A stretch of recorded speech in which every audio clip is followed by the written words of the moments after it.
So I wanted to make this video, and hopefully I can get it done in under 10 minutes. So long story short, my roommate yesterday came in the house, did a few things, then realized that the USB-C portion of a cable had broken off in the bottom of her phone. She goes back, gets the cable out of the car, sees that, yeah, the cable is in fact broken. And in fact, here's the cable. So USB-C portion over here that was still plugged into the radio. And then here's the portion of the cable that is broken, and the part was still on the bottom of her phone. So that's unfortunate. So fast forward to this morning, she gets ready to go to work, gets in the car, and we're talking for a brief moment, and she's like, oh, because she'd already placed her phone right in her little cup holder, and she's like, oh, my phone's not charging, because normally she'll charge it on her way to work. Cool. Now, Juan Bagnell, I think is his name, from Some Gadget Guy.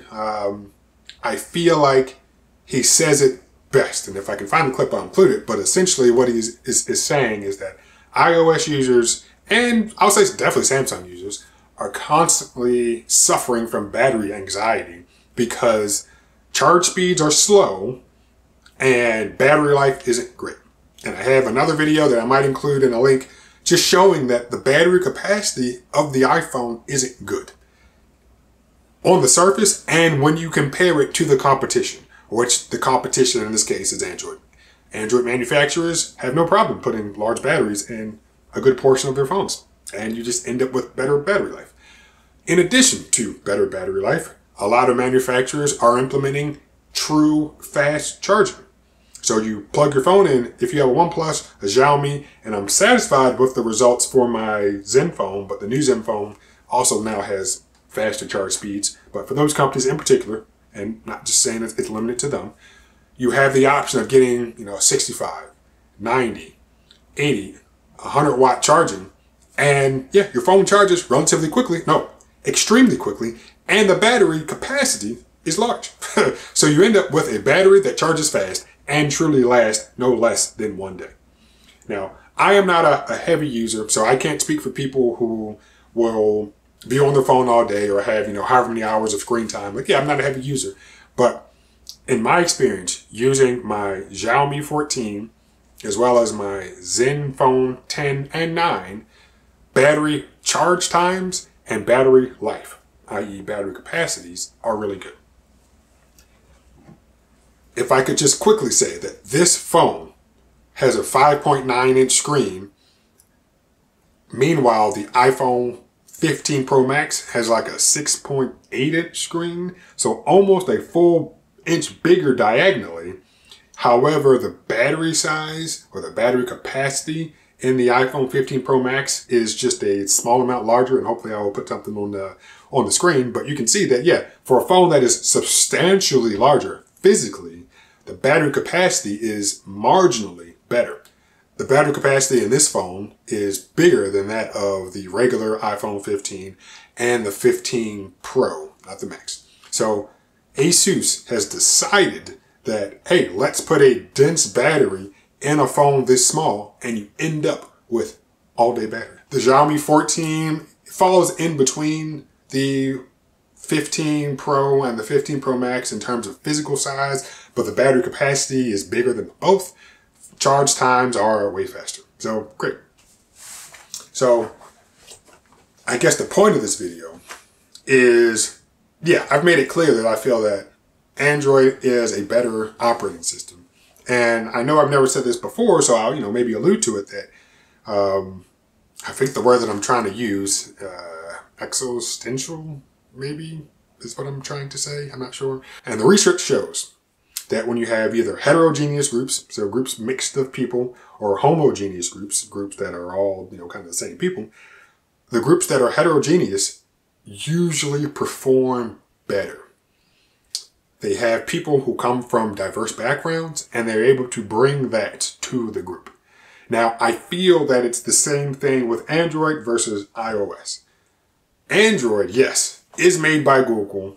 However, because Google pushes out to the OEMs, they then put their spin on it. And a lot of those times, the spin that these OEMs put on their version of Android make it back into the Android open source project, and then now kind of becomes a part of Android. And even for the features that don't make it back, you, the user, have the option to just go then buy the phone of or from the device manufacturer that you actually like. So personally, I buy Pixels, but very rarely since the Pixel 3 has a Pixel been my main or daily driver. The 4A was one for a while, and I had some issues with that, but I did like it. But the 5, the 6, the 7, and now the 8 have, at periods of time briefly been my daily driver, and then I end up, not using it. And I'll, go to another company because I have the option. I like Android, but I just don't always like what Google does to it. Or I guess I should say I don't like Google's implementation of it. So that gives the user choice. And choice is good. But when you have the iPhone, you don't really have much choice. So Apple chooses the hardware, Apple chooses iOS. That's it. And if Apple doesn't think it's a feature you should have, then you don't get it. Today's video was about battery capacity and charge speeds. Apple thinks their battery capacity is fine. And I should have you know that if we're looking just at the iPhone 15 series, and I'm sure it holds true for the 14s and maybe even 13s. In fact, it does, because I've shown it in the video.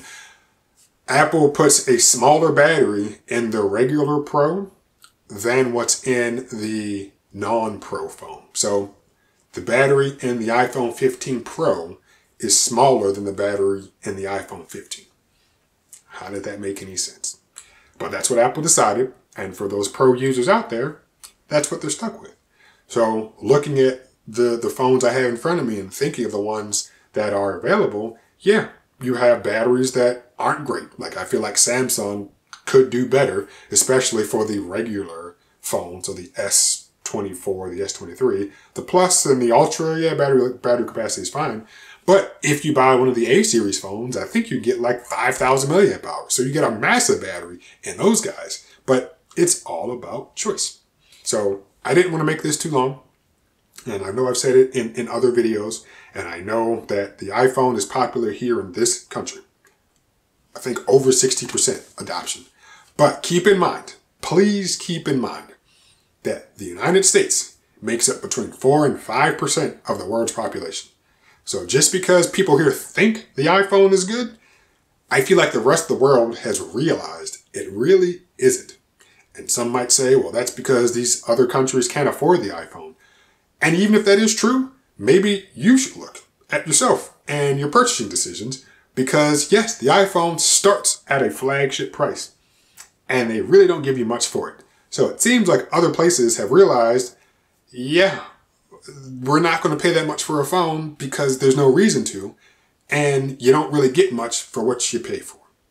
So the last thing that I'll say is that in addition to, I think, the iPhone having, 60% market share here in the United States, I think if we're looking at teenagers, it's like 80% adoption, if not close to 90% adoption, according to whatever surveys these companies have taken. I don't know.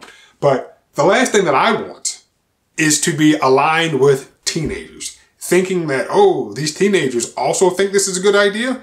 Not saying that teenagers aren't smart, because there are plenty of smart ones out there, but teenagers were also eating Tide Pods and licking toilet seats.